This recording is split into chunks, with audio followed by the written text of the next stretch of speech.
안녕하세요. 형광펜 성경과 함께하는 성경 공부, 오늘은 사도행전 3장입니다.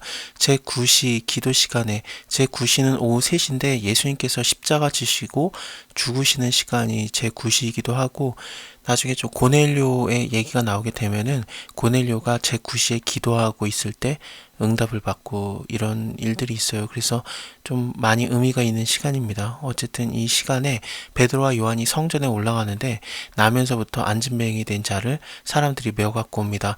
요한복음 9장을 보면은 굉장히 비슷한 사건이 있는데요. 나면서부터 눈먼 자가 있어요. 그래서 제자들이 예수님한테 물어봅니다. 라비어, 이 사람이 소경으로 난 것은 누구의 죄 때문입니까?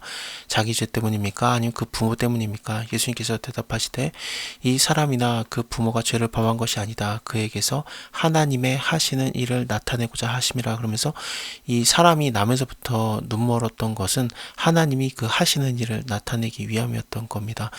눈먼 자가 눈을 뜨고 안진뱅이가 일어나고 가난한 자에게 복음이 전파되고 메시아가 하는 일이에요. 이사야서를 보면 그렇죠. 그래서 예수님이 바로 메시아 되셨다는 것을 증거하기 위한, 하나님의 영광을 드러내기 위한 그런 사람이었습니다. 이 사람도 마찬가지로 남에서부터 안진뱅이 된 자인데, 이 사람을 통해서 하나님이 영광 받으시는 사건이 오늘 3장에서 나옵니다. 굉장히 예수님이 하셨던 일들을 비슷하게 제자들이 해내고 있는 게 나옵니다. 너희가 성령을 받으면 내가 한 일을 너희가 갑절이나 할 수 있다라고 말씀하셨었는데, 정말 그래요. 그래서 제자들이 예수님 많이 닮았습니다. 이 나면서부터 안진뱅이 된 자가 성전에 들어가는 사람에게 구걸하기 위해서 날마다 미문, 성전의 아름다운 문이라고도 불리는 문 중에 하나입니다. 거기에 앉아서 구걸을 하는데, 그때 베드로와 요한이 성전에 들어가려 함을 보고 구걸을 했어요.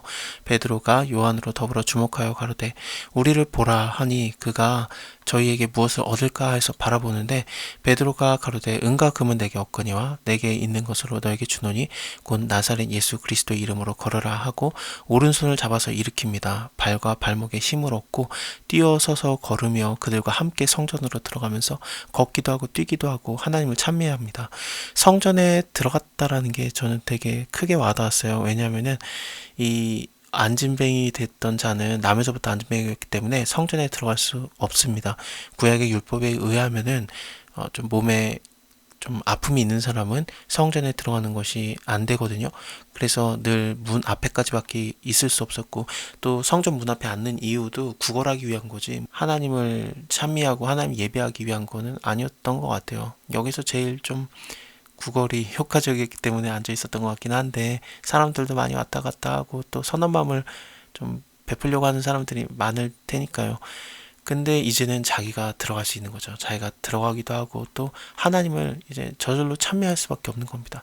모든 백성이 그 걷는 것과 및 하나님을 찬미함을 보고 그는 본래 성전 미문에 앉아서 구걸했던 사람인 줄을 안 거예요. 요한복음 9장에서도 소경이 나았을 때, 그때 저가 거린인 것을 사람들이 알아봤고 사람들이 가로되 이는 앉아서 구걸하던 자가 아니냐라고 굉장히 놀래는데, 이곳에서도 굉장히 좀 비슷하죠. 그 본래 성전 미문에 앉아서 구걸하는 사람인 줄 알고 그의 당한 일에 인해서 심히 기이 여기며 놀랐습니다. 나은 사람이 베드로와 요한을 붙잡으니 모든 백성이 크게 놀라며 달려 나아가 솔로몬의 행각이라고 칭하는 행각에 모이는데, 행각이라는 거는 지붕의 형태는 있어요. 기둥과 지붕은 있는데 좀 벽이 없는 그런 모습의 빌딩의 구조입니다. 거기서 그 지도자들이 많이 모여서 얘기를 하거나 그랬었대요. 거기에 있는데 베드로가 이것을 보고 백성들에게 말하되, 이스라엘 사람들아, 이 일이 왜 기이 여기느냐? 우리 개인의 능력과 경건을 이 사람을 걷게 한 것처럼 왜 우리를 주목하느냐? 아브라함과 이삭과 야곱의 하나님 곧 우리의 조상의 하나님이 그 종 예수를 영화롭게 하셨느니라. 그 아들 예수가 아니라 그 종 예수라고 표현을 하고 있습니다. 예수님이 종의 모습으로서 죽기까지 복종하신 거거든요. 그래서 하나님 아버지께서 그를 지극히 높여서 모든 이름 위에 뛰어난 이름을 주신 거고요. 이 장을 통해서 베드로가 설교했던 것도 하나님이 그를 높이셨다, 예수님을 높이셨다라고 나오고 있습니다. 또 너희가 십자가에 못 박은 이 예수를 하나님이 주와 그리스도가 되게 하셨느니라 라고 했고요. 로마서를 봐도 이를 위해서 그리스도께서 죽었다가 다시 살아나셨으니 곧 죽은 자와 산 자의 주가 되려 하심이라. 예수님이 종의 모습으로서 하나님의 말씀에 완전히 순종을 했고, 하나님께서는 예수님을 지극히 높여서 산 자와 죽은 자의 주가 되게 하신 겁니다. 너희가 저를 넘겨주고 빌라도가 놓아주기로 결단한 것을 너희가 그 앞에서 부인하였으니 사실 빌라도는 한번 놓아주려고 노력을 했었습니다. 누가복음의 입장을 통해서 봐도 너희가 이 사람을 백성을 미혹하는 자라 하여서 내게로 끌고 왔도다. 보라, 내가 너희 앞에 사실하였을 때 너희의 고소하는 일에 대해서 이 사람에게서 죄를 찾지 못하였고 헤롯이 또한 그렇게 하여서 저를 우리에게 도로 보내었도다. 보라, 저의 행한 것은 죽일 일이 없느니라. 그러므로 때려서 놓겠노라 하고 그냥 놔주려고 했었는데, 근데 너무 소리를 지르고 십자가에 못 박으셔서 십자가에 못 박으셔서 하니까 밀란이 일어날까봐 결국에는 살인자였던 바라바라는 자를 도와주고 예수님을 죽이거든요. 너희가 거룩하고 의로운 자를 부인하고 도리어 살인한 사람을 도와주기를 구하여 생명의 주를 죽였도다. 그러나 하나님이 죽은 자 가운데서 살리셨으니 우리가 이 일의 증인이로다. 그 이름을 믿음으로 그 이름이 너희 보고 아는 이 사람을 성하게 하였으니 예수로 말미암아 난 믿음이 너희 모든 사람 앞에 이같이 완전하게 낫게 하였느니라. 형제들아, 너희가 알지 못하여 그리하였으며 너희의 관원들도 그리한 줄 아노라. 예수님께서도 십자가에서 아버지여 저희의 죄를 사하여 주옵소서, 자기 하는 것을 알지 못함입니다 라고 기도를 하는데 몰라서 그랬던 겁니다. 그래서 오순절 설교 때 너희가 십자가에 못 박은 예수가 바로 그리스도다라고 하니까 우리가 어찌할꼬 하면서 마음에 찔려하지 않습니까? 그러나 하나님이 이 모든 선지자의 입을 의탁하사 자기의 그리스도의 해받을 시를 미리 알게 하신 것을 이와 같이 이루셨느니라. 다 하나님의 뜻 안에서 이루어진 겁니다. 가룟 유다가 예수님을 파는 것도 다 예언이 돼 있던 거고, 시편에 나의 친구가 나를 팔았다, 그 발꿈치를 드러나이다, 그런 식으로 또 표현이 되고요. 또 나의 하나님 어찌하여 나를 버리시나이까 라든지 모든 구절이 다 예언이 돼요. 그 옷도 제비 뽑는다라는 것도 당연히 예언이 되어 있고, 머리를 흔든다, 저가 하나님을 기뻐하니 하나님이 그를 구원하실 걸이라는 그런 조롱거리는 말까지도 다 예언이 돼 있습니다.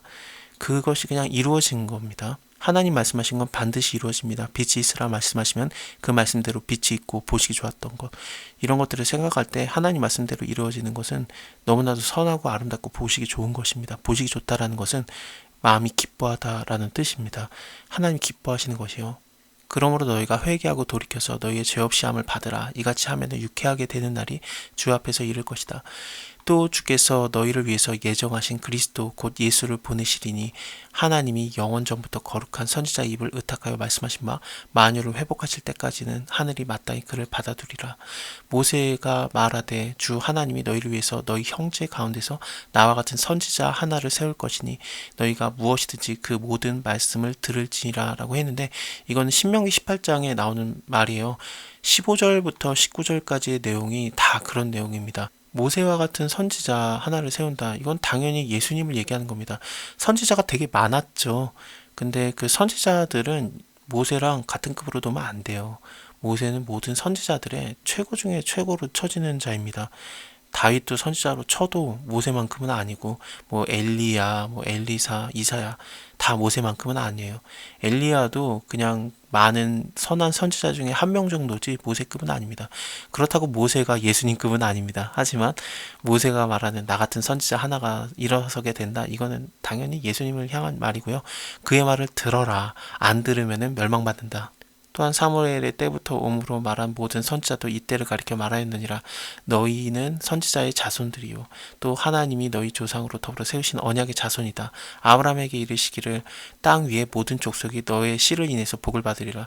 사실 창세기 12장에서 부를 때도 너를 인해서 천하만민이 복을 얻으리라 그랬고, 22장 18절에서는 또 너의 씨로 말미암아 천하만민이 복을 얻으리니 이는 네가 나의 말을 준행하였음이라 라고 하는데, 씨는, 아브라함의 씨는 당연히 예수 그리스도까지도 연결이 되는 거예요. 그래서 예수님을 말미암아 모든 천하 만민이 복을 얻는다라는 얘기로 이어집니다.